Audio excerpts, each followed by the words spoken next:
പ്രിയമുള്ളവരെ, ഇന്ന് വലിയ നോമ്പിൽ 37-ാം ദിനം. ഹൃദയത്തിൽ ക്ലാവുണ്ടോ?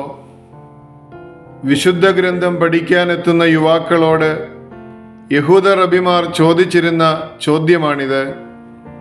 ക്ലാവ് എന്നാൽ കലർപ്പെന്നും കപടതയെന്നും അർത്ഥം. ഉള്ളിലെ കലർപ്പ് വെടിഞ്ഞാൽ മാത്രമേ ദൈവത്തെ അറിയാനാവൂ. അതിനാലാണ് ആ ചോദ്യം. ഹൃദയത്തിൽ ക്ലാവുണ്ടോ? കപടതയുടെ പലവർണ്ണ കുപ്പായങ്ങളെല്ലാം അഴിച്ചു കളഞ്ഞ് നഗ്നനായി വരിക. അപ്പോൾ നിനക്ക് ദൈവത്തെ അറിയാം.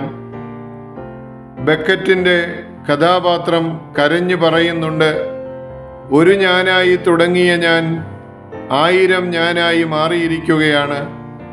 സ്വന്തമല്ലാത്ത 1000 പേരെ ഒരേ സമയം ചുമന്നു നടക്കുന്നവൻ്റെ സങ്കടം നിങ്ങൾ അറിയുന്നുണ്ടോ? സ്വന്തം കള്ളത്തരങ്ങൾ മൂടിവെച്ച് നല്ല പിള്ള ചമയാൻ വേണ്ടിയാണ് മനുഷ്യൻ അവൻ്റെ ഊർജം മുഴുവൻ നഷ്ടപ്പെടുത്തുന്നത് എന്നെഴുതിയത് സിഗ്മണ്ട് ഫ്രോയിഡാണ്. പണ്ട് ത്യാഗരാജ ഭാഗവതർ ഒരു വേശ്യയോട് കുമ്പസാരിച്ചതിനെക്കുറിച്ച് വായിച്ചതോർക്കുന്നു. ഈറനണിഞ്ഞ് അമ്പലത്തിൽ നിന്നും പുറത്തേക്ക് നടന്ന അദ്ദേഹത്തിൻ്റെ പിന്നാലെ വേശ്യ നടന്നു. അദ്ദേഹത്തിൻ്റെ ഓരോ കാൽപ്പാടിലും പാദമമർത്തി. തിരിഞ്ഞു നിന്ന ഭാഗവതർ ചോദിച്ചു, നീ എന്താണ് ഈ കാണിക്കുന്നത്? അവൾ പറയുന്നു, ഋഷി തുല്യനാണ് അങ്ങ്. അങ്ങയുടെ പാവനപാദം പതിഞ്ഞ മണ്ണിൽ ഒന്ന് ചവിട്ടിയാൽ തന്നെ എൻ്റെ മഹാപാപങ്ങളെല്ലാം ഇല്ലാതെയാകും. അവളുടെ മുൻപിൽ മുട്ടുകുത്തി ത്യാഗരാജ ഭാഗവതർ കരഞ്ഞു പറഞ്ഞു, എല്ലാം തപ്പുതാനമ്മ.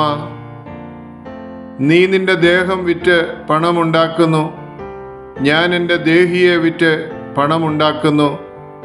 എല്ലാം തപ്പുതാനമ്മ.